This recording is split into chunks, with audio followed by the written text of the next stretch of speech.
इस कार्यक्रम के पुण्यार्जक हैं श्री सकल दिगंबर जैन समाज, नंदीश्वर कॉलोनी, टीकमगढ़, मध्य प्रदेश। प्रबंध कारिणी समिति अध्यक्ष श्री गजेंद्र चौधरी लुइस, उपाध्यक्ष श्री डी.के. जैन, दयोदय, उपाध्यक्ष श्री गुलाबचंद जैन, दाऊ, मवई, मंत्री श्री विमल कुमार जैन, मालपीथा, कोषाध्यक्ष श्री अशोक कुमार जैन, आहार, सह कोषाध्यक्ष श्री कैलाश चंद्र जैन, बड़माड़ई, उपमंत्री श्री स्वरूप जैन, बाजना, उपमंत्री श्री प्रकाश चंद्र जैन, पिक्कन, ऑडिटर श्री सुरेश चंद्र जैन, दयोदय, ऑडिटर श्री सुरेश चंद्र जैन, पठा, पंच कल्याणक समिति, नंदीश्वर कॉलोनी, टीकमगढ़, मध्य प्रदेश। कार्यकारी अध्यक्ष श्री जिनेंद्र जैन, ककड़ारी, महोत्सव निर्देशक श्री विमल जैन, इलेक्ट्रिकल्स, मुख्य संयोजक श्री शिशुपाल नायक, बाबा नायक, कार्यकारी मुख्य संयोजक श्री राजीव जैन, वर्धमान।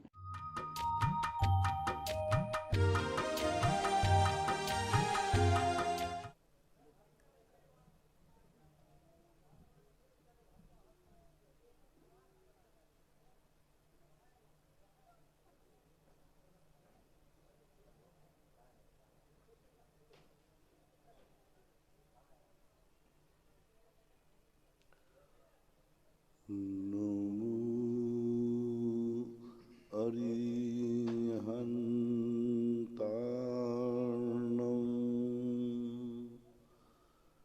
नमो सिद्धार्णं नमो आयर्यार्णं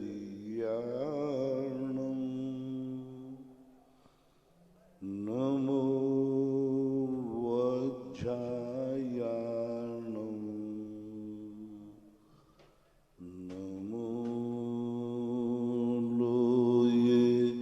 सौशाहूर्णम्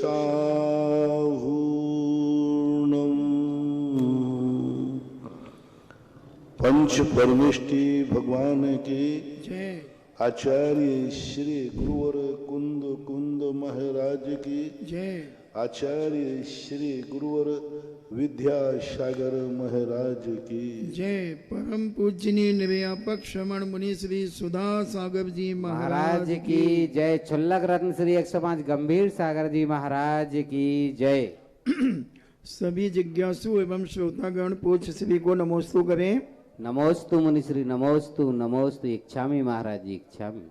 Yashwant Singh retired GST officer पूछते हैं, नमोस्तु महाराज जी, आजकल के मतलबी युग में हम सभी गृहस्थों के कुछ शुभ चिंतक ऐसे होते जा रहे हैं जो हम लोगों का ही शुभ होता देखकर चिंतित हो जाते हैं। इस संबंध में मेरी जिज्ञासा है, ऐसे नकली शुभ चिंतकों के प्रति हम लोगों का कैसा व्यवहार होना चाहिए? हम शीघ्र ही इन नकली शुभचिंतकों से कितनी सुरक्षित दूरी बना करके रखें? दो चीजें होती हैं। जब नकली अपन को पता ही चल गया है तो सावधान रहो, और दूसरी बात है कि जब वो नकली है तो तुम भी नकली बन जाओ। जैसे को तैसा मिला, बड़ा मजा आया। वो नाटक कर रहा है तुम्हें छकाने की, तुम भी चलो। वो तुमसे ऊपर से प्यार दिखा रहा है, तुम भी ऊपर से करो, क्योंकि पता चल गया कि वो अंदर से तुम्हारे प्रति छल भाव रखता है। तो यदि दुश्मनी नहीं बढ़ाना है तो छल का निदान छल ही है। या तो उससे दूर रह जाओ, कांटे से तो कांटा ही निकलेगा। कांटा लगा है तो उसे कांटे से ही निकालना पड़ेगा। या तो क्षमता भाव धारण करो, या तो उसको सहन करो और सावधान रहो। और यदि ऐसा नहीं होता है तो जैसा व्यवहार वो कर रहा है तुम भी ऊपर से करो। ऊपर से वो कर रहा है, ऊपर से तुम करो। वो भी तुम्हारे लिए छल कर रहा है, तुम सावधान रहो। बस यही उपदेश है। सरिता जैन गांधीधाम से पूछती हैं, गुरुदेव के चरणों में कोटि से नमोस्तु। गुरुदेव, क्या अभव्य जीव व्यवहार राशि में ही रहते हैं, निगोद में नहीं? नहीं, ऐसी बात नहीं। निगोद में भी अनंत जीव पड़े हुए हैं, ऐसी बात। भानु जैन गुजरात से पूछते हैं, नमोस्तु महाराज जी, ज्ञानोदय क्षेत्र नारेली वाले मुनि सुब्रतनाथ भगवान किस स्थान से और कब प्रकट हुए थे? उनके इतिहास का संबंध जो है, तारीख मुझे ध्यान नहीं है, राजस्थान में ही उपलब्ध हुए थे। उनके स्थान को लेकर के कई बार उसमें कोर्ट के शादी की स्थिति बनी है, इसलिए बनी थी, अब तो कुछ नहीं है, इसलिए उसको साइलेंट ही रखा गया है। श्रीमती माधवी जैन दमोह से पूछती हैं, नमोस्तु महाराज जी, भगवान महावीर का शासन काल कितने वर्षों का है तथा राजगृह में समोसवन कितनी बार आया था? हालांकि उन मूर्तियों का सारा इतिहास, पूरा तारीख बाई तारीख, फोटोग्राफ कहाँ से निकले, कब निकले, सारा कोर्ट से निर्धारित है। सारा का सारा उसकी एक फाइल है पूरी की पूरी।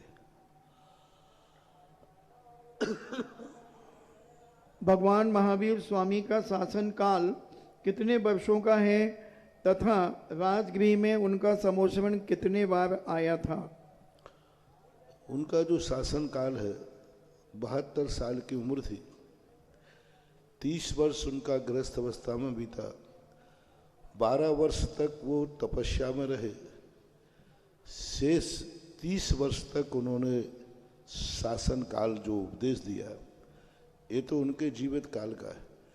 जब तक पारसनाथ भगवान को केवल ज्ञान नहीं हुआ तब तक शासन काल महावीर स्वामी का ना, महावीर स्वामी का शासन काल जीवित में तो 30 साल था, और वैसे उसमें चल रहा है पूरे पंचम काल के 3 वर्ष 15 दिन 8 माह 3 वर्ष 8 माह 8 माह 15 दिन, इतने तक छोड़ करके 21,000 में कम कर दीजिए, पूरे पंचम काल में उनका शासन काल रहेगा।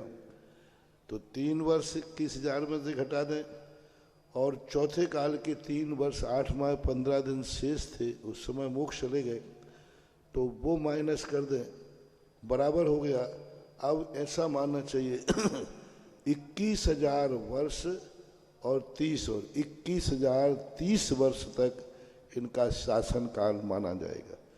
तीसरी व्यवस्था ये है कि जब तक दूसरा तीर्थंकर नहीं होता है केवल ज्ञान, तब तक उनका शासन काल माना जाता है। इस परिभाषा के अनुसार पंचम काल के 21,000, छठे काल के 21,000, फिर छठे काल के 21,000, फिर पंचम काल के 21,000, ये मिलाकर के, और जब तक महापद्म नाम के तीर्थंकर का केवल ज्ञान नहीं होगा तब तक इनका पूरा शासन काल माना जाएगा। तो शासन काल के 3 अपेक्षाओं से हमें देखना पड़ेगा, और तीनों अपेक्षाएं आगम में मान्य की गई हैं। तो जब तक महापद्म नाम के तीर्थंकर नहीं होंगे तब तक इनका शासन काल माना जाता है, और उत्पन्न होने से नहीं, महापद्मनाथ के तीर्थंकर को केवल ज्ञान जब होगा, और महापद्मनाथ का जो केवल ज्ञान की तिथि आगम में कहीं नहीं लिखी है। महापद्म नाम के तीर्थंकर होंगे ये पक्का है, लेकिन महापद्म नाम के तीर्थंकर का जन्म कब होगा, गर्भावतरण कब होगा, केवल ज्ञान कब प्राप्त करेंगे, मोक्ष कब जाएंगे, उनकी आयु कितनी रहेगी, ये डिटेल में कहीं आगम में देखने में नहीं आ रहा है। इसलिए तीसरी पद्धति के अनुसार उनका शासन काल का निर्धारित करना कठिन है। 2 पद्धतियों में हमने सिद्ध करके बता दिया।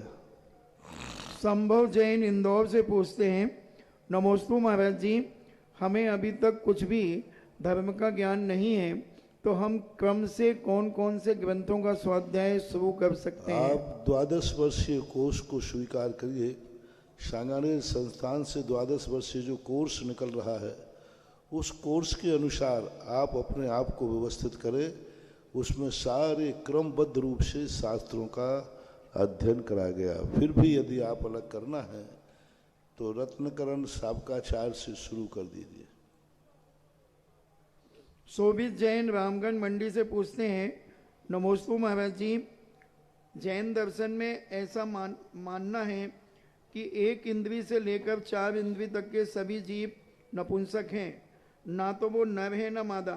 लेकिन महाराज जी वर्तमान में वैज्ञानिक पेड़ पौधों में निश्चेतन क्रिया करवाते हैं, अर्थात प्रजनन करवाते हैं और कई नई प्रकार की पौधों की किस्म पैदा कर देते हैं। वर्तमान में कई प्रकार के फल और फूल इसी प्रजनन क्रिया से स्वरूप उत्पन्न हो रहे हैं। महाराज जी, नपुंसक जीवों में प्रजनन कैसे संभव है? उनका नाम बदला हुआ है, जैनागम से कोई बाधा नहीं। जो नपुंसक वेदी होते हैं, एक इंद्री से लेकर के असंगी तक के जो जीव हैं वे सब हैं, लेकिन उनमें भी हमारे यहाँ उसका नाम बदला हुआ, कुल और जाति। जाति बोलते हैं माता के पक्ष को, कुल बोलते हैं पिता के पक्ष को। तो उसी का उन्होंने नर मादा रूप ले लिया। बाकी वेद का अलग अंतर है, वेद से इससे कोई लेना देना नहीं है। नपुंसक वेद भी 2 प्रकार के परमाणु जहाँ मिलेंगे, स्त्री जाति के पुरुष जाति के, तभी जाकर के उसमें कोई प्रजनन क्रिया बनेगी। एक गेहूं के अंदर, मक्का का पेड़ ले लें आपको समझाने के लिए, मैंने उदयपुर के चतुर्मास में पीछे कृषि विभाग था, कई प्रोफेसर लोग वहाँ थे, उनसे समझा था। मैंने कि आप नर मादा कैसे मानते हैं?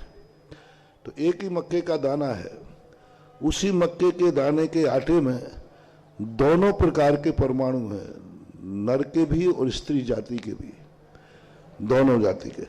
और हमारे शास्त्रों में उसे जाति कहते, कुल कोटि कहते। वो पेड़ बड़ा होता है, बड़ा होने के बाद फूल ऊपर आता है, मक्के का ले रहे अपन, वो फूल पराग छोड़ता है। और जब वो पराग फूल छोड़ता है, वो पराग जो है पुरुष जाति का अंश है। और उस पेड़ में जहाँ पर गांठें होती हैं, वहाँ स्त्री जाति का योनि स्थान होता है। जब वो फूल का पराग उस पेड़ को सिंचन करता है, तो जहाँ पर वो गांठ होती है वहाँ पर भुट्टा निकल आता है, यानी स्त्री और पुरुष एक दाने में बन जाते हैं। सभी वृक्ष ऐसे ही होते हैं, चाहे चने का झाड़ हो, चाहे किसी का भी हो। फूल जो पराग है, वो पराग जहाँ है वहीं पर दोनों प्रकार के परमाणु। इसलिए जैनागम से कोई बाधा नहीं है। जाति और कुल कोटि, ये दोनों को विज्ञान नर मादा कहता है। नाम बदला हुआ है, प्रोसेस में कोई अंतर नहीं है। निमित्त जैन और बरौनी एक और कहना, नर और मादा कहता है, स्त्री पुरुष नहीं कहता। नर और मादा शब्द का प्रयोग करते हुए स्त्री पुरुष का शब्द प्रयोग नहीं करते। ऐसा राजीव जैन अमरपाटन से पूछते हैं, नमोस्तु महाराज जी, आचार्य भगवान पद्मनंदी पंचविंशति के पेज 52 में आया है, संसार परिभ्रमण की कारण बहुत स्थितियां हैं, तद विषयक अनुराग है, इस संबंध में बताइए। संसार भ्रमण का कारण बहुत स्थितियां हैं, तद विषयक अनुराग है। तद विषयक यानी विषयों के प्रति अनुराग है, ये संसार भ्रमण का कारण है क्या? तद विषय यानी जो जिस इंद्री का विषय है, उस विषय संबंधी जो अनुराग है वो संसार का कारण है। तद विषय का अर्थ है जो इंद्री का जो विषय है उस विषय के प्रति अनुराग है। जैसे ये ग्रीन कलर की पेंसिल है, तो यदि हमें ग्रीन कलर के प्रति अनुराग है कि ये बहुत अच्छा कलर है, तो हमारा बंद होगा। ग्रीन कलर से बंद नहीं होगा। ग्रीन कलर से जब हमें राग होगा, और राग की पहचान क्या है? ये कलर बहुत अच्छा है, मुझे पसंद है, तो वहाँ राग हो गया, बंद हो गया, ऐसा मानना चाहिए। रूपल जैन कटनी से पूछती हैं, नमोस्तु महाराज जी, जब पंचम काल में मोक्ष नहीं है तो धर्म इसलिए करते हैं कि आगे का भव सुधर जाए और ये सारा जीवन सिर्फ पाप से ना घिरा हो। लेकिन कुछ दिन पहले आपने प्रवचन में बोला कि हम लोग मंदिर स्वार्थ की वजह से जाते हैं, कर्म क्षय के लिए या भव सुधारने के लिए। ये प्रसंग पूरा नहीं हुआ था, महाराज जी इसका स्पष्टीकरण करें। आप लोग भोजन करते हैं मात्र भूख मिटाने के लिए करते हैं कि कुछ मजे लेने के लिए भी करते हैं?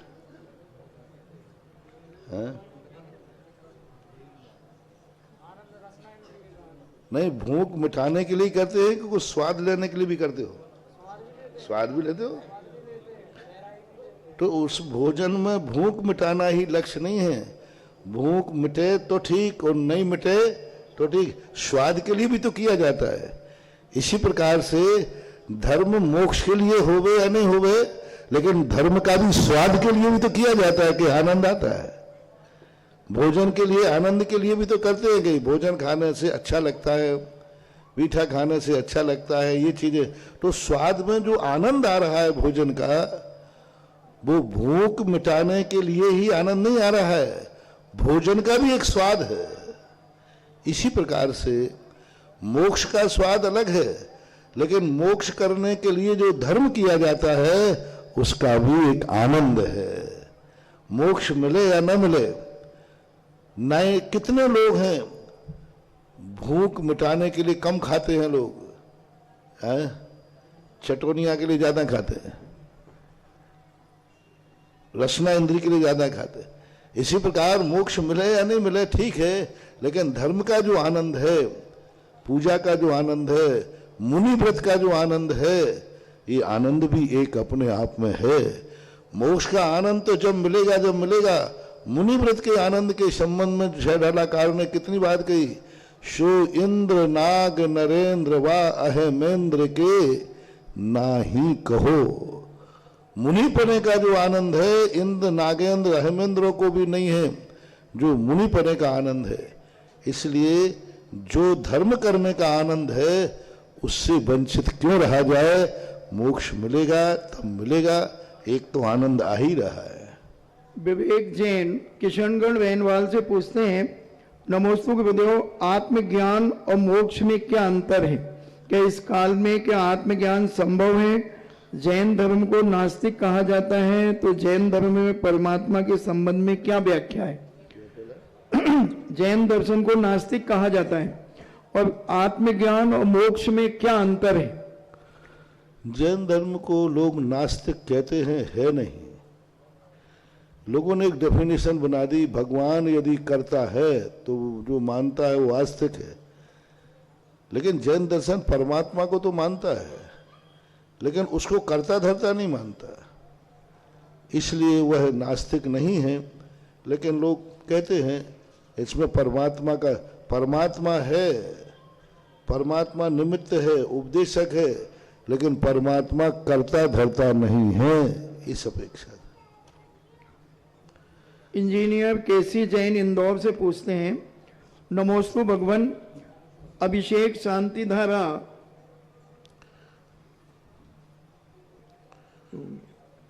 महेंद्र जैन पत्रकार इंदौर से पूछते हैं, जिस प्रकार हर पतंग जानती है कि अंत में हमें कचरे में जाना है, लेकिन उससे पहले हमें आसमान छूना है, महाराज जी क्या हमारी सोच में ये चिंतन होना चाहिए कि हमें जब मिट्टी में मिलना ही है तो क्यों ना हम जीवन को किसी के लिए आदर्श बनाया जाए?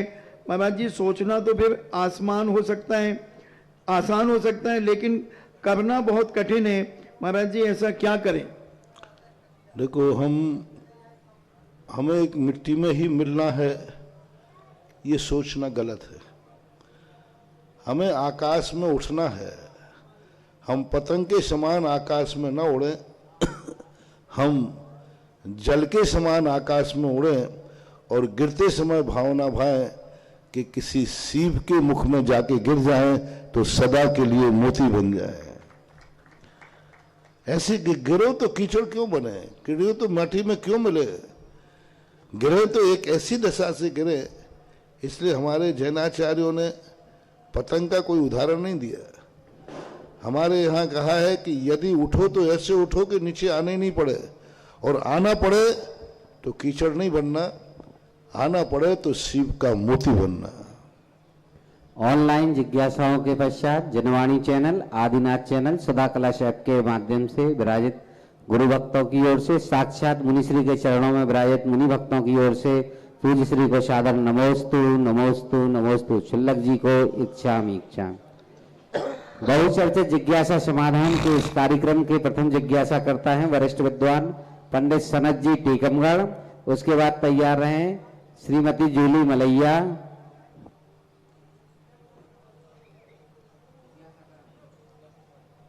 परम पूज्य निर्यापक मुनि पुंगव श्री सुधासागर जी महाराज के चरणों में सादर नमोस्तु नमोस्तु नमोस्तु। शुल्लक जी को इच्छामि इच्छामि इच्छामि। हे भगवान, टीकमगढ़ में पंडित बारेलाल जी पठा राज वैद्य थे भगवान। वो प्रति श्रावक थे और शुद्ध औषधि बनाते थे भगवान।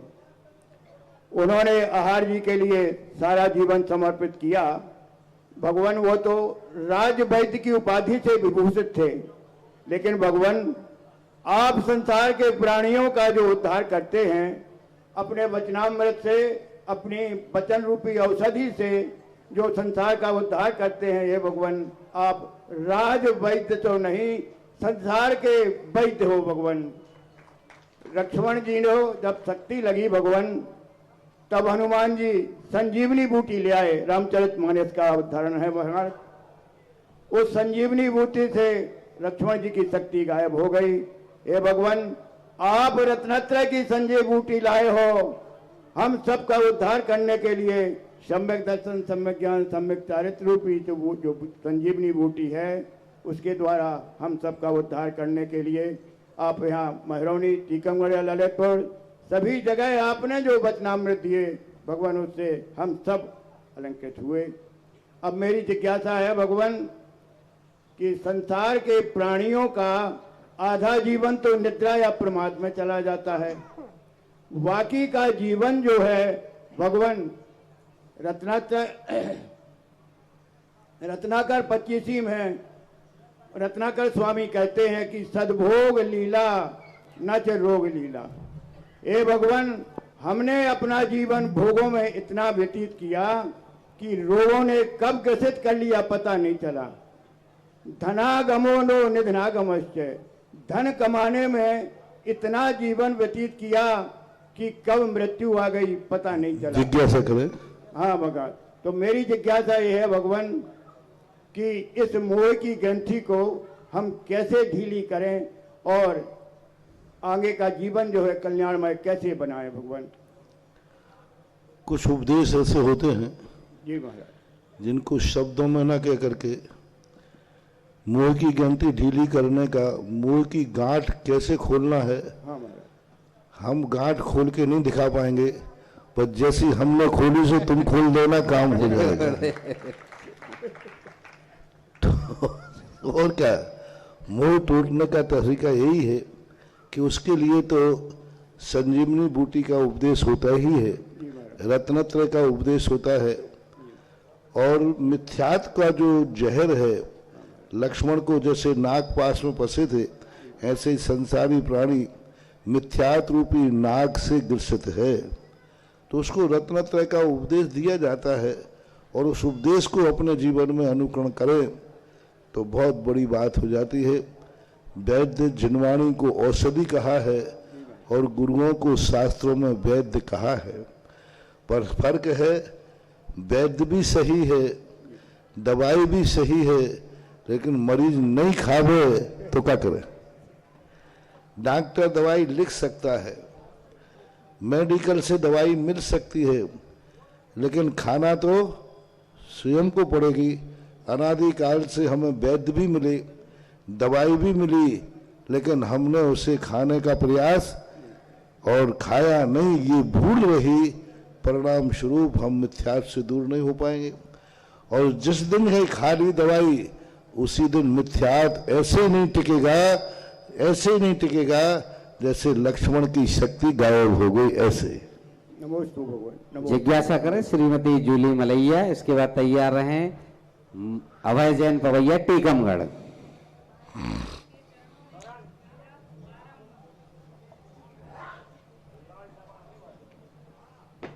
महाराज श्री के चरणों में मेरा बारंबार नमोस्तु नमोस्तु नमोस्तु। शुल्लक जी के चरणों में इच्छामि इच्छामि इच्छामि। महाराज श्री, मेरे ऐसे कौन से कर्म का उदय है कि मेहरोनी में जब भी पंच कल्याणक होता है मेरे पति परमेश्वर कभी भी मेरे साथ खड़े नहीं होते विधान में जोड़ी से। अभी विधान के पहले बता दे तो कुछ उपाय कर दे। अब तो विधान चालू हो गया। परिस्थितियां देख लो, नास्तिक तो नहीं है इतना तो पता है, नहीं खड़े होना है ये भी भाव नहीं है। अब वो मंत्री पद संभाल रहे हैं तो शायद इसलिए खड़े नहीं हो, लेकिन पहले कहते तो हम मंत्री पद से भले इनको छूट दिला देते, लेकिन विधान में जरूर बैठा दे। एक दिन के लिए, सिर्फ एक दिन के लिए इनको हमारे साथ में बैठने की अनुमति प्रदान कर दीजिए। तो सकलीकरण तो हो, मंडल है क्या? जी जी महाराज श्री। हाँ तो फिर तो बैठना ही चाहिए उनको।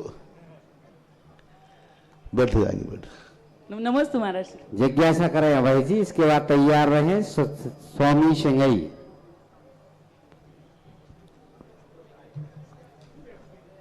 पूज्य श्री, हाँ बोले। आराध्य गुरुदेव श्री के चरणों में बार बार नमस्तु। शुल्लक जी के चरणों में इच्छामि। हे महाराज श्री, मेरी जिज्ञासा है कि अज्ञान और मिथ्यात्व में क्या अंतर है? अज्ञान वो है जो हमें वस्तु को ज्ञान ही नहीं होने देता। मिथ्यात वह है जो उल्टा ज्ञान होने देता है। एक वस्तु इस संबंध में हम कुछ जानते ही नहीं ये क्या है। एक बालक को पशु को दे दिया जाए कि ये क्या है तो वो कहेगा एक लकड़ी, कुछ जानेगा ही नहीं।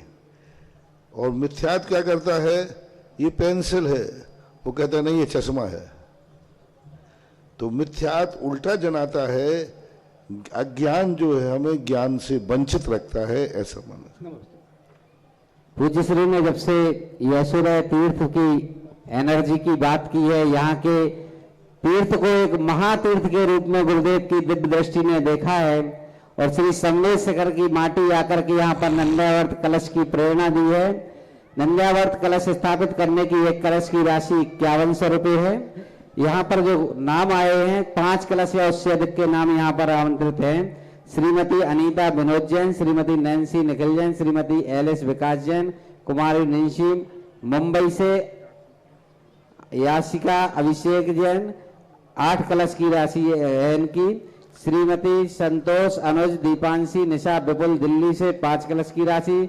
श्री अशोक कुमार प्रवीण कुमार पाए वाले 10 कलश की राशि। श्री महेंद्र कुमार सिद्धांत श्रेयांश दर्शित खजुरिया 5 कलश की राशि। श्री कमलेश कुमार सविता गौरव गुंजन गर्वित आदि रुड़की जैन प्रिंटिंग 6 कलश की राशि। श्री नवीन जैन साहिल जैन बरौन प्रतापनगर से गुरुदेव के भक्त हैं 4 कलश की राशि। श्री सुनील रेखा जैन दिल्ली, इनू हेमंत नेहा वरुण गाजियाबाद, शिल्पी स्विट्जरलैंड से 4 कलश की राशि। जिज्ञासा करें स्वामी सिंह जी, जिज्ञासा करें। और श्रीमती रेखा जैन दिल्ली से भी 4 कलश की राशि की स्वीकृति प्राप्त हुई है। नमोस्तु गुरुवर। गुरुवर, मेरी जिज्ञासा है कि जब आमतौर पर व्यक्ति मंदिर जाता है तो गुल्लक में दान के लिए जेब से पैसे निकालता है तो उसको 1000-500 का नोट भी बहुत बड़ा लगता है। लेकिन गुरुवर, जिस नगर में आप चले जाते हैं तो वहाँ 1000-500 का नोट तो बहुत छोटा, लोग 1000-500 की गिट्टी या अनायास यूं ही दान में दे देते हैं। तो गुरुवर, पहले सुनते थे कि पंचम काल जैसे जैसे बढ़ता जाएगा पाप और अत्याचार भी बढ़ते जाएंगे, लेकिन दूसरी तरफ देखा जाए तो दान देने वालों की संख्या, पंच कल्याणकों की संख्या, विधानों की संख्या और पूजा अभिषेक करने वालों की संख्या दिन प्रतिदिन बढ़ती जा रही है। गुरुवर, ऐसी आपकी कैसी अद्भुत महिमा या प्रभाव है कि ये सब कार्य अपने आप स्वतः ही संपन्न हो जाते हैं? तुम लोग दान देते हो तो 1000 रुपए का नोट भारी दिखता है और हमारे सामने हम गुल्लक की इतनी महिमा बना देते हैं कि 1000 का नोट कागज का दिखता है। और दान की महिमा, जब व्यक्ति को महिमा पता चल जाता है, उससे लाभ पता चल जाते हैं, उसकी उपयोगिता पता चल जाती है, तो व्यक्ति फिर पैसा नहीं देखता। क्योंकि इसकी उपयोगिता मालूम नहीं रहती है तो कितनी अच्छी वस्तु हो उसको पैसा बर्बाद करने का भाव नहीं होता। और जब उसका मूल्य पता चल जाता है तो व्यक्ति कहता है किसी भी कीमत पर हमें यह मिलना चाहिए। हम लोग मात्र ये करते हैं कि इसकी उपयोगिता बनाते हैं। कितनी बड़ी बात हमने कही, खेत में यदि किसी ने बीज नहीं बोया तो नुकसान खेत को है कि बोने वाले को, बस इतनी काफी है। यशोदय तीर्थ क्षेत्र खेत है, यदि इस खेत में तुम्हारा दान नहीं लगा तो नुकसान यशोदय तीर्थ क्षेत्र को नहीं है, तुम्हारे को है। और आगे आने वाली पीढ़ी जब तुम्हें कोसेगी कि हमारे नगर में तीर्थ बना था, हमारे पूर्वज या तो कंजूस थे या दरिद्र थे, देखो उनकी कोई भी निशानी इस तीर्थ क्षेत्र पर नहीं है, कोई भी जिनालय इस तीर्थ क्षेत्र पर नहीं है, तब तुम्हारा अस्तित्व क्या होगा। मकान जायदाद तुम्हारा अस्तित्व कायम नहीं रखेंगे कि तुम मेहरौनी में थे। बड़े बड़े स्थानों पे हमने जाके देखा, आज सांगानेर है वहां जयपुर के अंदर, संगे जी का मैंने मकान पूछा, उनका मकान कहाँ है, उनके मकान का कहीं पता नहीं चला। लेकिन संगे जी ने जो मंदिर बनाया था वो आज भी हजारों साल बाद जीवित है कि संगे जी यहाँ के थे। मेहरौनी के में तुम थे, ये कोई जीवित रहेगा, बहुत बड़े लोग हो गए होंगे जिनके नाम तुम भूल गए, लेकिन मेहरौनी में तुम थे। आने वाली पीढ़ी कहेगी तो ये यशोदा तीर्थ क्षेत्र में जो तुमने जिनालय बनाया है, जो तुमने अवशेष बनाया है, वही तुम्हारे लिए संदेशा देगा, तुम्हारे अस्तित्व की ध्वजा होगी। ये महिमा जब जिसको पता चल जाए, अंदर से सुन ले वो दुनिया के सब काम छोड़ करके ये काम को पहले करेगा। दुनिया भर की झंझटें आती हैं, सब निपटाते हो, तो धर्म को झंझट नहीं मान करके अपनी उपयोगिता मान लेता है, तब उसके लिए कुछ भी करने को तैयार होता है। तुम लोग देखो, जब से हमें महिमा पता चली, कोई अपने बाल खींचने देगा क्या? एक एक बाल आजू बाजू एक दूसरे का उखाड़ना, सावधान रहना, झापड़ पड़ जाएगा। और जब केशलंज की महिमा पता चली तो एक बाल तो क्या, सारे बाल घंटे भर में उखाड़ के रख देते। अब एक बाल उखड़ जाए तो चीख जाए, और पूरे बाल अपने हाथ से उखाड़ दे तो भी आंख में आंसू। ऐसा कैसे हो गया? कुछ नहीं, केशलंज की महिमा पता चल गई, इसलिए वो दर्द गायब हो गया।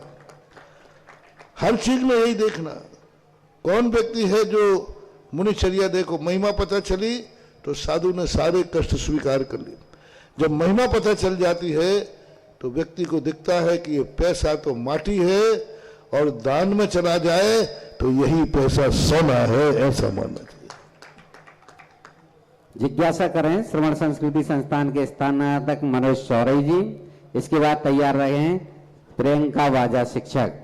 पूज्य श्री को पूरा विश्व समझ गया है कि यदि इस समय कोई दान तीर्थ का प्रवर्तन करने वाला इस समय है तो वो पूज्य निर्यापक श्रवण मुनि पुंगव सुधा सागर जी महाराज हैं। पूज्य श्री की जहां एक आदेश हो जाता है, जहां एक दृष्टि हो जाती है, संपूर्ण विश्व उस पर विश्वास करता है कि यदि कहीं दान देने का सर्वोत्कृष्ट स्थान है तो जहां पर पूज्य श्री ने भाव बनाए हुए है। श्रवण संस्कृति संस्थान की स्थापना जो पूज्य गुरुदेव ने की, उस श्रवण संस्कृति की स्थापना का ये सुफल है कि वहां पर 800 से अधिक स्नातक तो हुई हैं। अभी जैसा आप लोग जानते हैं कि 150 विदुषियां, बालिकाएं भी विदुषी बनने की ओर हैं। प्रथम बैच वहां से निकल रहा है इस वर्ष, जो 2019 में वहां पर स्थापित हुआ था। पूज्य श्री की प्रेरणा का फल है, एक विनीत जी हमारे स्नातक हैं, वो गुरुजी के पास चिंतित रहते थे, तो गुरुजी आपने कहा था कि आपको चिंता करने की क्या जरूरत है जब मैं गुरु हूं। उन्होंने आज एक पूज्य श्री शुभ संदेश दिया है कि श्रवण संस्कृति स्नातक के 5 विद्वानों का मध्य प्रदेश में माध्यमिक शिक्षक के रूप में आज चयन हो गया है, उन्हें ज्वाइन मिली है। विनीत जी केलंगवा, विनोद जी गौना, आदित्य बड़ा मलहरा, नीलेश सागर, ओम प्रकाश जी बराई स्नातक हैं पूज्य श्री। और पूज्य श्री की प्रेरणा से श्रवण संस्कृति संस्थान के अंतर्गत श्रवण संस्कृति की एक परिषद है, उस परिषद में मासिक एक ऑनलाइन सम्यक ज्ञान प्रतियोगिता होती है। इस परिषद को पूज्य गुरुदेव का वरद हस्त है, आशीर्वाद है, और इस वर्ष की जो मासिक सम्यक ज्ञान प्रतियोगिता ऑनलाइन हुई वो प्रश्नोत्तर रत्नमालिका पर आधारित थी। इसमें जिन्होंने 100 में 100 अंक लेकर के प्रथम, द्वितीय और तृतीय स्थान प्राप्त किए हैं वो है तन्वी जैन, डीसी जैन दिल्ली, रितु जैन, आलोक जैन स्विट्जरलैंड फॉरेन कंट्री, शिखर चंद जैन, जय कुमार जैन न्यू दिल्ली। इन्होंने 100 में 100 अंक प्राप्त किए और 75 से अधिक जिनके इसमें अंक आते हैं उनको लकी ड्रा के माध्यम से 11 लोगों को पुरस्कृत किया जाता है। उस ऐसे 237 लोगों के 75 से अधिक अंक आए, उनमें से जो लकी ड्रा से चयनित हुए कृति जैन, आशीष कुमार जैन सवाई माधोपुर, प्रिया जैन, संजय जैन अलवर, रजनी जैन, विजय जैन कटनी, सुचिता जैन, राजेंद्र जैन छिंदवाड़ा, स्वस्तिका जैन, विजय जैन दिल्ली, सीमा पाटनी, मुकेश पाटनी गुना, मालती जैन, सुरेश चंद्र जैन खुरई, मंजुलता छावड़ा, महेंद्र कुमार छावड़ा जयपुर, सरोज जैन, कंछेदी जैन कटनी, सरिता जैन, राजकुमार जैन इंदौर, अल्पना जैन सारंग नागपुर से इन्होंने ये पुरस्कृत प्राप्त किए। इन लोगों के ऑनलाइन सर्टिफिकेट पहुंच जाएंगे। पूज्य श्री परिषद ने ये आपसे जिज्ञासा की है कि इस बार का जो अप्रैल का मासिक सम्यक ज्ञान प्रतियोगिता होगी वो श्री भक्तांबर जी पर आधारित होगी और ये आपका पूज्य श्री सबसे चहेता जो है वह स्तोत्र है और ऐसी प्रेरणा चाहती है परिषद की इसमें अधिक से अधिक लोग इस प्रतियोगिता में भाग लें, ऐसा आप आशीर्वाद दें गुरु जी। वो स्त्रोत मेरा चाहता नहीं है, वह स्त्रोत इतना अच्छा है कि मैं उसको चाहता हूँ। जय गुरुदेव। क्योंकि अच्छी चीज जो है वो अच्छी ही होती है, ऐसा मानना चाहिए। मम हृदय कमल पर विराजमान आत्मा आस्था के केंद्र बिंदु पितृतुल्य समंत्र भद्र वर्तमान के आज गुरुवर के चरणों में कोटिशाह मेरा, मेरे परिवार का, संस्थान परिवार का एवं स्टेशन क्षेत्र बजरिया भोपाल वालों का नमोस्तु नमोस्तु नमोस्तु। महाराज श्री, मेरा प्रश्न यह है कि अन्य दर्शनों में, न्याय आदि दर्शनों में इंद्रिय के सन्निकर्ष, इंद्रिय सन्नियार्थम जन्म जो ज्ञान है, इंद्रिय के सन्निकर्ष जो ज्ञान है वह प्रत्यक्ष ज्ञान उन्होंने माना उसको, प्रत्यक्ष ज्ञान को। लेकिन वहीं जैन दर्शन में आचार्य भगवान उमा स्वामी महाराज ने आद्य परोक्षम कह करके और मति और सुत ज्ञान को वहां पर उन्होंने परोक्ष कह दिया। तो संपूर्ण दिखाई देने वाला प्रत्यक्ष और सब लोग प्रत्यक्ष मान रहे हैं, तो इस विषय में थोड़ा सा मार्गदर्शन करें। जैनाचार्यों का मानना है यदि विषय विशेष सन्निकर्ष प्रत्यक्ष ज्ञान है तो फिर उसमें कभी संदेह नहीं होना चाहिए, उसमें मिथ्याभास नहीं होना चाहिए, उसमें मिथ्या ज्ञान नहीं होना चाहिए। क्योंकि विषय और विषय का सन्निपात सन्निकर्ष हुआ तो ज्ञान सच्चा ही होना चाहिए। इससे सिद्ध है कि विषय और विषय का जो सन्निकर्ष है यह सन्निकर्ष प्रमाण नहीं है। रही बात लोक व्यवहार की, तो जैन दर्शन ने एक साम व्यवहारिक प्रत्यक्ष की बात की है। व्यवहार चलाने के लिए हम कह सकते हैं कि ये प्रत्यक्ष है। वस्तुतः जो ज्ञाय है, ज्ञेय है और जो ज्ञान है, यह दोनों किसी को बीच में लाए बिना सीधा जानते हैं, उसको प्रत्यक्ष कहा जाता है। जो बीच में किसी का आलम्बन ले लेते हैं वह परोक्ष कहा जाता है। ज्ञान इंद्रियों का आलम्बन लेकर पदार्थ को जानता है, इसलिए परोक्ष है। यदि ज्ञान इंद्रियों का, मन का आलम्बन लेना छोड़ देवे तभी वह प्रत्यक्ष माना जाएगा। जैन दर्शन का प्रत्यक्ष है, लेकिन सीधा बीच में इंद्रियां और मन नहीं आना चाहिए। मन और इंद्रियां बीच में आ रही हैं तो हमारे ज्ञान ने इंद्रियों से जाना है, जाना ज्ञान ने है, तो प्रत्यक्ष कहाँ हुआ, साक्षात कहाँ हुआ?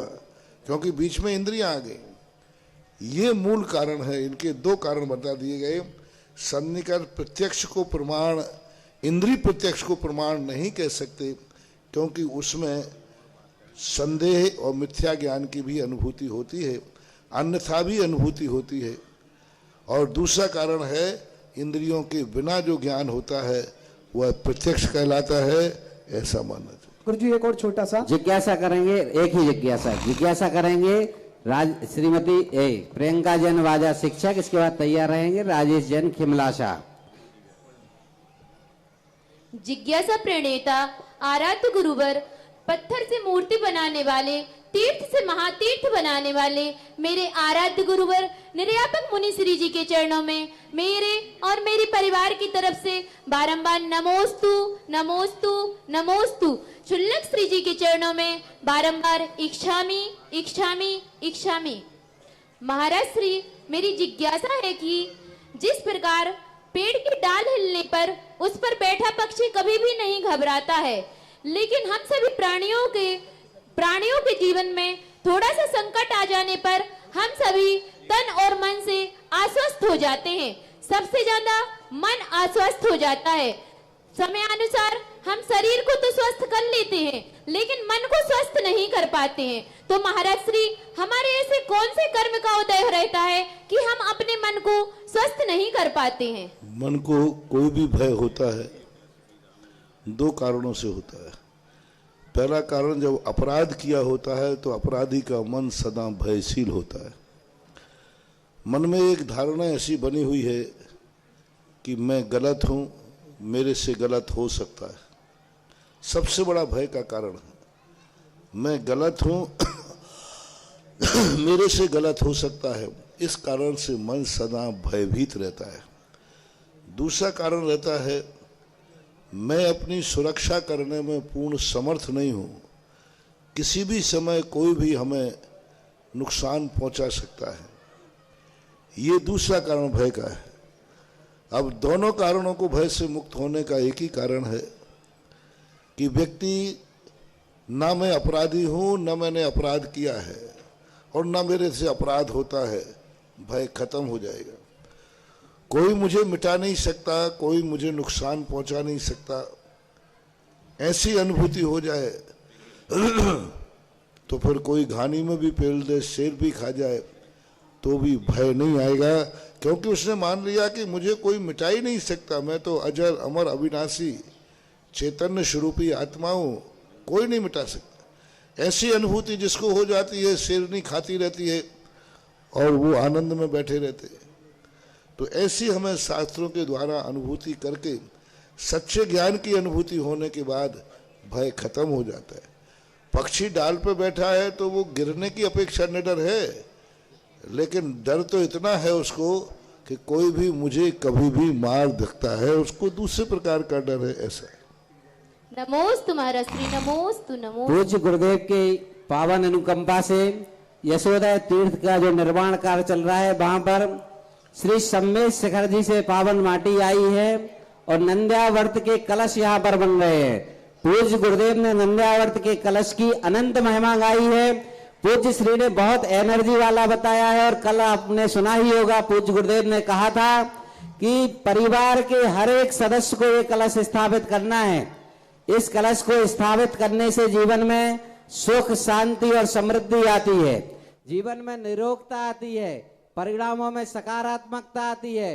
यदि जीवन का उत्थान करना है तो ऐसा अवसर भूल नहीं जाना चाहिए। क्यों?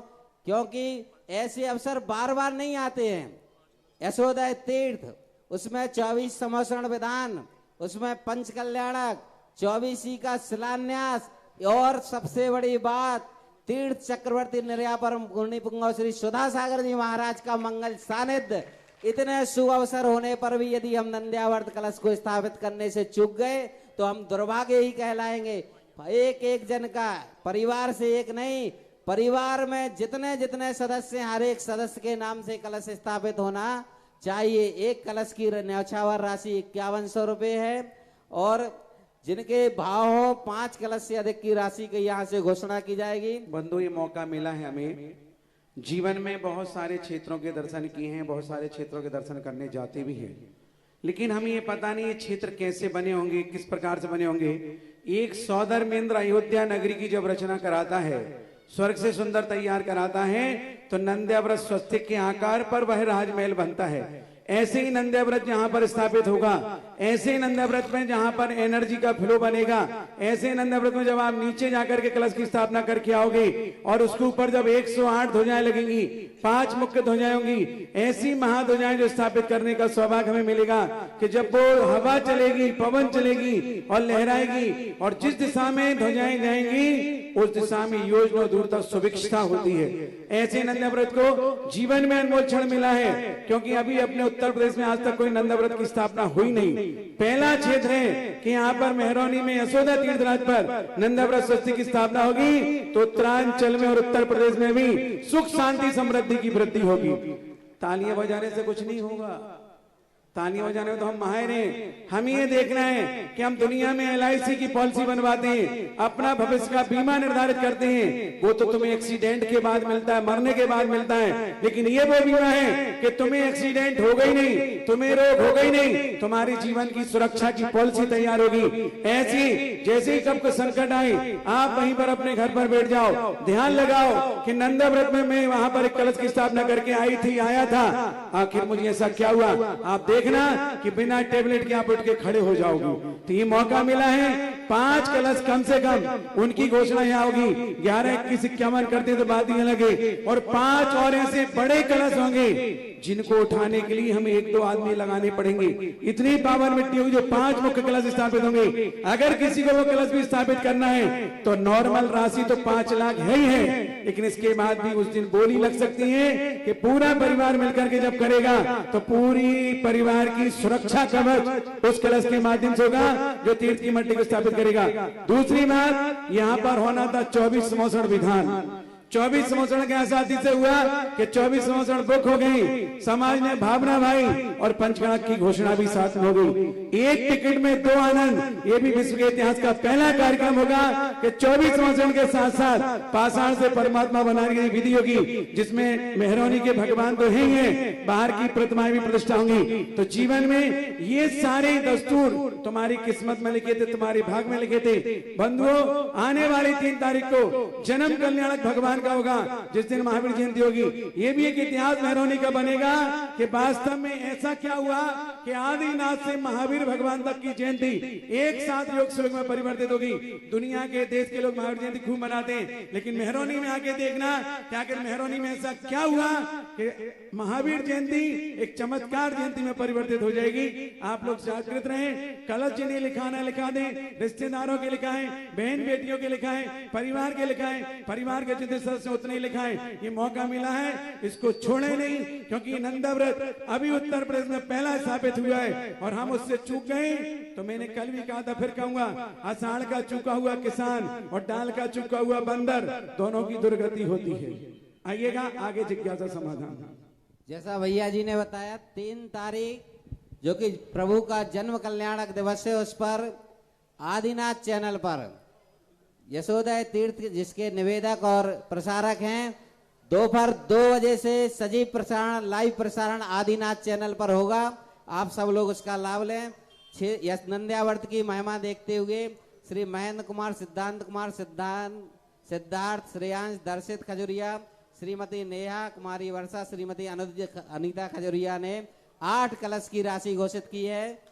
5 कलश की राशि श्री देवेंद्र कुमार, अनिकेत, विवेक, पवन, मुकेश सागरवाल ने। एक नाम बोलो। 6 कलश की राशि अमित गंगापाल परिवार नोएडा। 7 कलश की राशि श्री उत्तम चंद मुकेश कुमार पड़मा वाले सराफ परिवार। 6 कलश की राशि डॉक्टर राजकुमार, बिमला देवी, मयंक सीए परिवार। 15 कलश की राशि त्रिशला, पुष्पा, ललिता, अनीता, राहुल, आसना, कामनी, आलोक बिहार, फेस 1 दिल्ली से। 10 कलश की राशि श्री राकेश जी, रजनी, रेखा, अंसारी रोड, दरियागंज परिवार दिल्ली से। 12 कलश की राशि, देखिए संपूर्ण देश से नंदा व्रत स्थापित करने के भाव बना रहे लोग। श्री विजय कुमार, श्रीमती अंजना, विक्रम, प्रशांत, विनीत मेहरौनी वालों ने, जो कि सेल टैक्स ऑफिसर है, इनका परिवार विक्रम जी, दमोह वाले परिवार। 5 कलश विपनेश, सुमन जैन, समस्त परिवार, चार्ल्स, अंकी, ओशी समस्त परिवार। 5 कलश Rajesh Jain, sale tax commissioner, Asha Jain Jhansi. 5 कलश की राशि सरला, विनय कुमार, त्रियांशी, विकास कायरा, डडवेरा परिवार सागर। 5 कलश की राशि कैलाश चंद मोदी संजीव सुरभि विजयनगर कामरूप। 5 कलश की राशि अशोक कुमार पुनीत कुमार मिलाप चंद मधु सराफ।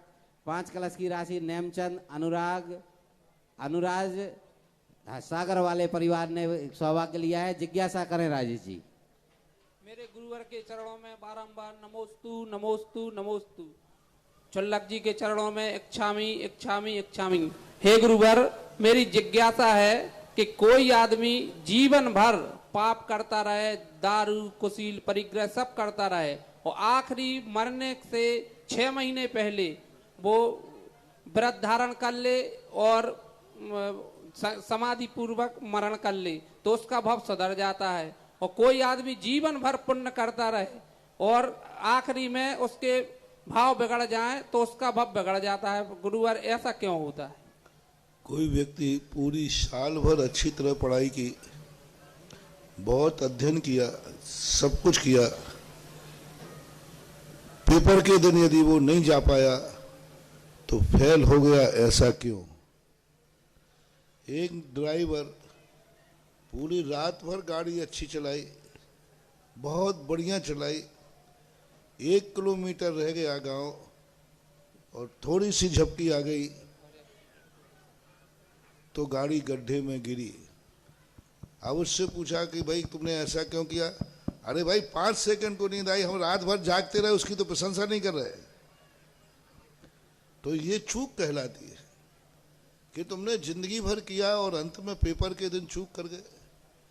पूरी रात भर गाड़ी चलाई और 1 किलोमीटर में झपकी आ गई तो वही हंस जो पूरी रात भर सावधानी से चला लेकिन 1 किलोमीटर झपकी आ गई तो भी उसका रात भर का चलना व्यर्थ है, एक्सीडेंट हो गया। ऐसा ही यहाँ माना जाता है कि आपके जीवन के अंत में आपने एक्सीडेंट कर लिया और जीवन भर चले, फिर भी जो उसने जीवन भर पुण्य किया है वो फल उसका स्टोर में रहेगा और अंत में जो दुर्घटना हुई है उसका फल उसे तुरंत मिलेगा। नमोस्तु नमोस्तु। जिज्ञासा करें श्रीमती ऋतु जैन रायपुर। इसके बाद तैयार रहें नीतेश जैन सरगम संगीतकार महोदय। वो है माइक, आप जिज्ञासा करिए। नमोस्तु गुरुवर, नमोस्तु गुरुवर, नमोस्तु। रायपुर से ऋतु जैन भाभी का क्वेश्चन आया है कि यदि वो गुरुदेव के पास जाना चाहते हैं और यदि परिवार के सदस्य नहीं जाने देते हैं तो फिर उस गृहिणी को क्या करना चाहिए जबकि वो धार्मिक और धर्मनिष्ठ है? अभी पारिवारिक व्यवस्था है, आप अपने हिसाब से सुलझे, उनको समझाएं, समझाने का प्रयास करें, हो जाएगा ऐसे।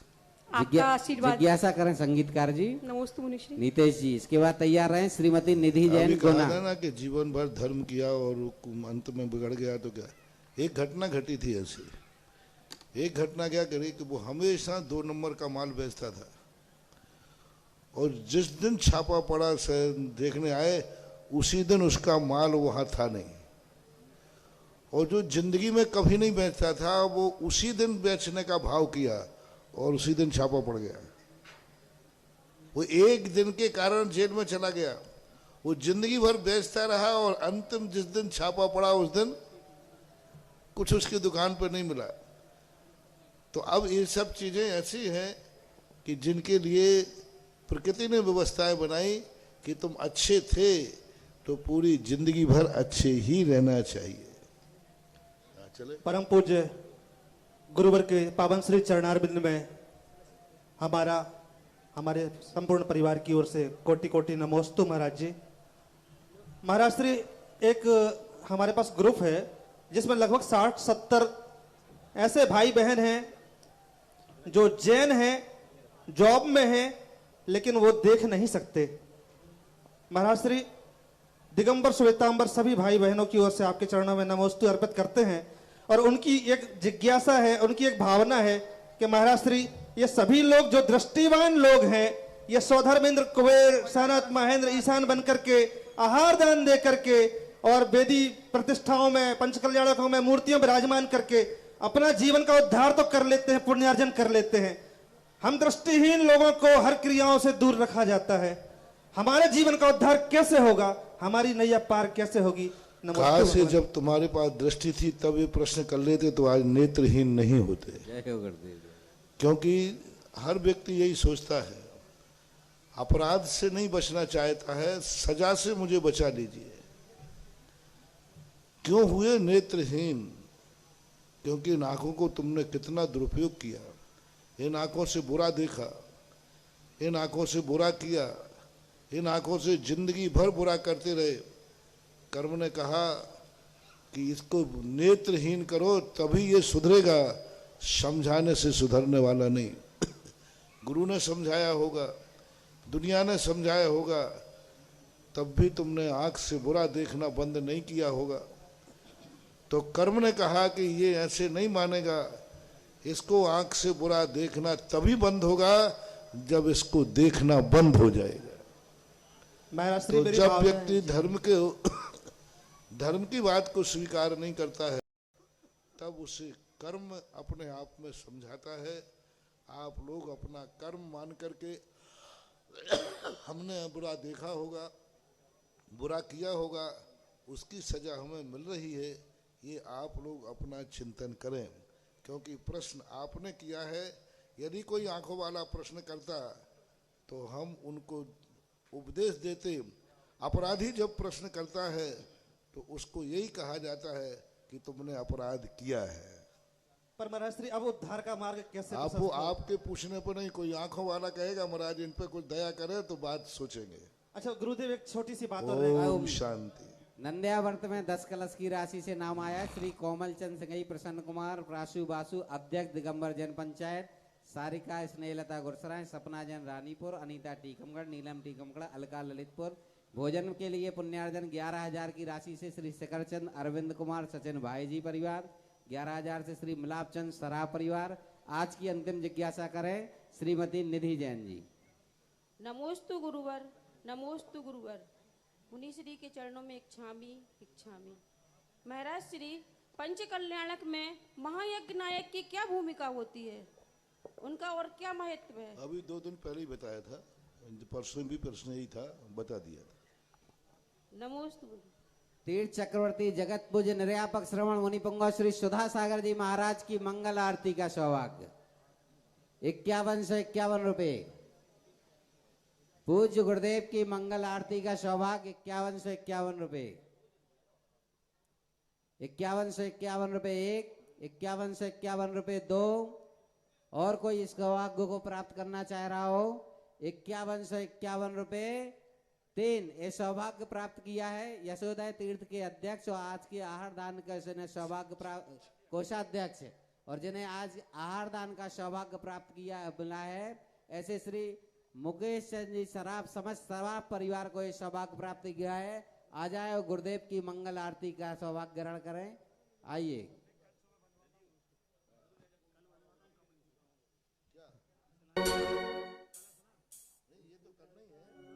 की गुण आकर की शुभ मंगल दीप सजाए के हम आज उतारे आरतिया। ओ बुझाता कर की गुण आकर की शुभ मंगल दीप सजाए के हम आज उतारो आरतिया।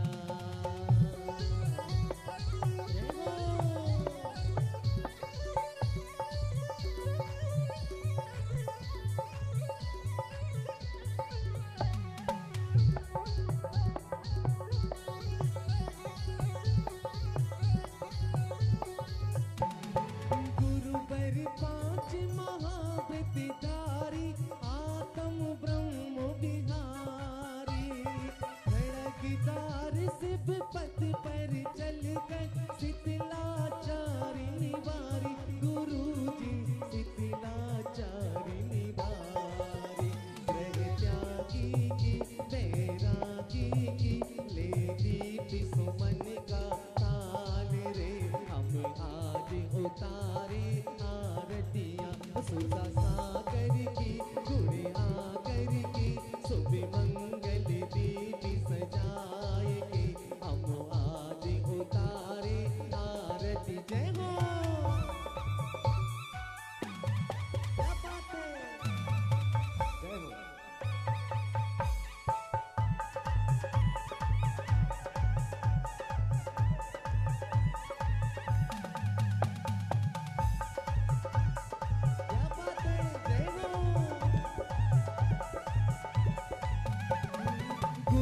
पर आज नयन से लख कर अलौकिक सुख पाया। भक्ति भाव से आरती करके भूला नहीं समाया, गुरुवर भूला नहीं समाया। ऐसे मुनिवर को ऐसे ऋषिवर को ओ वंदन बारंबार रे। हमें आज उतारो आरतियाँ सुधा सागर की, गुण आगर की, शुभ मंगल दीप सजाएंगे। हमें आज उतारो आरतियाँ। जय हो। समर्पण के साथ क्या बात है।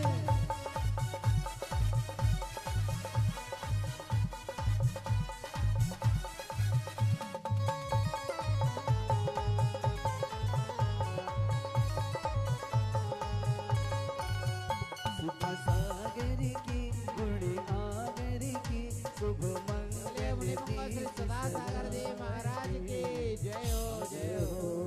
श्री गंभीर सागर देव महाराज की जय। एक चीज और, महिलाओं को 20-20 फुट इस कार्यक्रम के पुण्यार्जक थे श्री सकल दिगंबर जैन समाज, नंदीश्वर कॉलोनी, टीकमगढ़, मध्य प्रदेश। प्रबंध कारिणी समिति अध्यक्ष श्री गजेंद्र चौधरी, लुइस। उपाध्यक्ष श्री डी.के. जैन, दयोदय। उपाध्यक्ष श्री गुलाबचंद जैन, दाऊ, मवई। मंत्री श्री विमल कुमार जैन, मालपीथा। कोषाध्यक्ष श्री अशोक कुमार जैन, आहार। सह कोषाध्यक्ष श्री कैलाश चंद्र जैन, बड़माड़ई। उपमंत्री श्री स्वरूप जैन, बाजना। उपमंत्री श्री प्रकाश चंद्र जैन, पिक्कन। ऑडिटर श्री सुरेश चंद्र जैन, दयोदय। ऑडिटर श्री सुरेश चंद्र जैन, पठा। पंच कल्याणक समिति, नंदीश्वर कॉलोनी, टीकमगढ़, मध्य प्रदेश। कार्यकारी अध्यक्ष श्री जिनेंद्र जैन, ककड़ारी। महोत्सव निर्देशक श्री विमल जैन, इलेक्ट्रिकल्स। मुख्य संयोजक श्री शिशुपाल नायक, बाबा नायक। कार्यकारी मुख्य संयोजक श्री राजीव जैन, वर्धमान।